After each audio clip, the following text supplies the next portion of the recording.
राजीव आपकी तरफ मैं रुक कर रहा हूं। बिहार में जो ये पॉलिटिकल ड्रामा, ये सियासी फिल्म देखने को मिल रही है जिसका नाम है आया राम गया राम, और इसकी लीड रोल में है नीतीश कुमार, उसका क्लाइमैक्स आज आना है। लेकिन मेरा सवाल आपसे है कि बिहार की जनता इस सियासी फिल्म का मनोरंजन के तौर पे इस फिल्म को ले रही है या वाकई में चिंतन करने की भी जरूरत है बिहार की जनता को?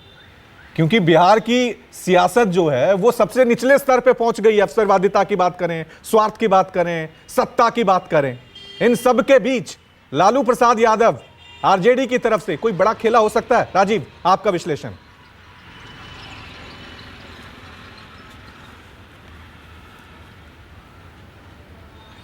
देखिए, जो मौजूदा हालात हैं, और आपको पता है कि सत्ता कितनी ताकतवर चीज़ होती है, और केंद्र से लेकर और बिहार में भी सत्ता जिसकी बनेगी, सारी मशीनरी उसके साथ होगी। और लालू प्रसाद यादव, मुझे नहीं लगता कि इस समय की ऐसी स्थिति में है कि जो कुछ हो रहा है उसमें कुछ रुकावट डाल सकें।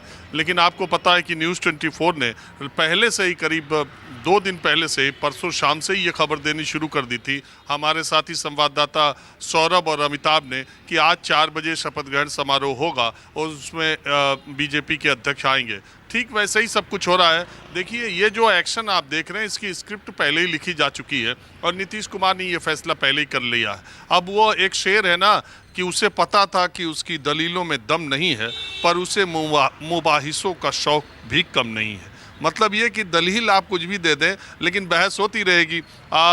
कुल मिलाकर जिस तरह के संकेत जनता दल यू के प्रवक्ता आप देने लगे हैं, उसमें आने वाले दिनों में आप देखिएगा आरोप ये लगेगा आरजेडी के ऊपर कि शिक्षकों की भर्ती तो बहुत पारदर्शी तरीके से हुई, शिक्षकों के अलावा जो भर्तियां हुई उसमें एक जाति विशेष को या एक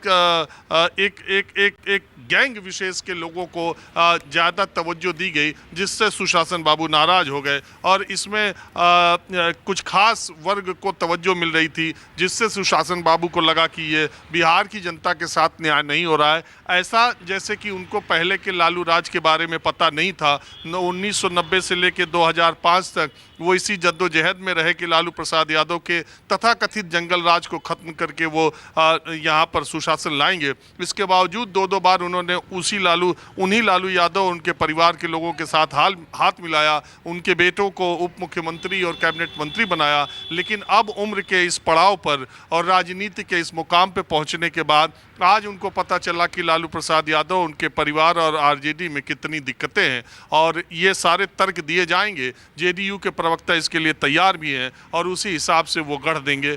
तो नेता अपने हिसाब, अपनी सहूलियत के हिसाब से बातें रखते रहते हैं।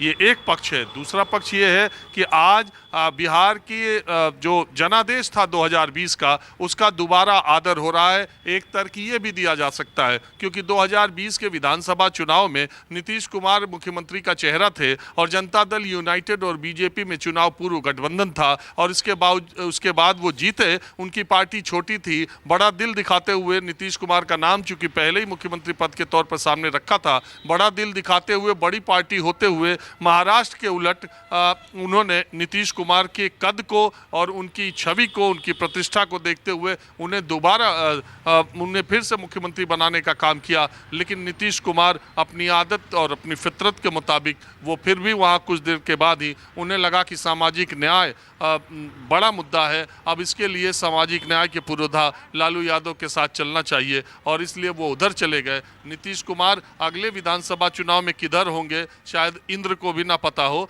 लेकिन फिलहाल वो बिहार के 90वें मुख्यमंत्री के तौर पर इंडिया में एक नया रिकॉर्ड स्थापित करते हुए आज एक बार फिर शाम को राजभवन में मैं नीतीश कुमार ईश्वर की शपथ खाता हूँ कि और संविधान की जो बातें हैं वो कहते हुए शपथ लेते दिख जाएंगे।